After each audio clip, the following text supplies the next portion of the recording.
Salam sejahtera, jemaat yang terkasih di dalam Tuhan. Renungan hari ini, Kamis 4 Februari 2021, dengan tema Kebenaran Bukan Kebetulan, terambil dari Injil Yohanes, pasal yang keempat, ayat 19 hingga 26. Kata perempuan itu kepadanya, "Tuan, nyata sekarang padaku bahwa engkau seorang nabi. Nenek moyang kami menyembah di atas gunung ini, tetapi kamu katakan bahwa Yerusalemlah tempat orang menyembah." Kata Yesus kepadanya, "Percayalah kepadaku, hai perempuan, saatnya akan tiba bahwa kamu akan menyembah Bapa, bukan di gunung ini dan bukan juga di Yerusalem. Kamu menyembah apa yang tidak kamu kenal, kami menyembah apa yang kami kenal. Sebab keselamatan datang dari bangsa Yahudi. Tetapi saatnya akan datang, dan sudah tiba sekarang, bahwa penyembah-penyembah benar akan menyembah Bapa dalam roh dan kebenaran. Sebab Bapa menghendaki penyembah-penyembah demikian. Allah itu roh, dan barang siapa menyembah Dia, harus menyembahnya dalam roh dan kebenaran." Jawab perempuan itu kepadanya, "Aku tahu bahwa Mesias akan datang, yang disebut juga Kristus. Apabila Ia datang, Ia akan memberitakan segala sesuatu kepada kami." Kata Yesus kepadanya, "Akulah Dia yang sedang berkata-kata dengan engkau." Apakah kata benar sama artinya dengan kata betul? Seringkali kita dapat menggunakan kedua kata itu dengan pengertian yang sama. Tetapi, apakah kata kebenaran sama artinya dengan kata kebetulan?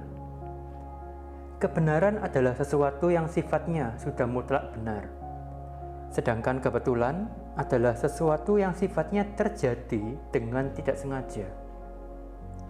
Kedua kata ini, kebenaran dan kebetulan, ternyata memiliki makna yang jauh berbeda. Tuhan Yesus berbincang dengan perempuan Samaria bukanlah suatu kebetulan. Justru Tuhan Yesus sengaja memulai perbincangan dengan perempuan Samaria tersebut. Orang Yahudi menganggap orang Samaria sebagai kaum yang tidak murni. Oleh sebab itu, orang Samaria tidak diperbolehkan beribadah di Yerusalem, sehingga kemudian orang Samaria memilih untuk beribadah di Gunung Gerizim. Tuhan Yesus menyingkapkan kebenaran bahwa ibadah atau penyembahan kepada Bapa tidak ditentukan oleh suatu tempat ibadah tertentu. Yang dikehendaki oleh Allah Bapa ialah bahwa para penyembah itu beribadah dan menyembah dalam roh dan kebenaran. Menyembah dalam roh dan kebenaran berarti ibadah atau penyembahan itu tidak dibatasi oleh ruang dan fisik. Dan yang tidak boleh diabaikan adalah sikap hati yang benar dan tertuju kepada Allah yang benar. Kita telah dibawa dalam saatnya bukan lagi beribadah di gereja ini atau di gereja itu. Kita bisa beribadah di rumah masing-masing. Kita bisa beribadah tanpa dibatasi ruangan ataupun gedung. Yang penting adalah kita benar-benar siap untuk menyembah Allah yang benar. Masalahnya, sudahkah ibadah kita juga dalam roh dan kebenaran? Atau justru dalam roh dan kebetulan? Kebetulan semalam lembur, jadi ibadah nanti saja agak siang.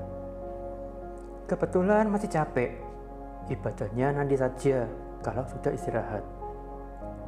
Kebetulan yang khotbah pembicara yang membosankan, ibadahnya cari pengkhotbah yang asik dan seru saja.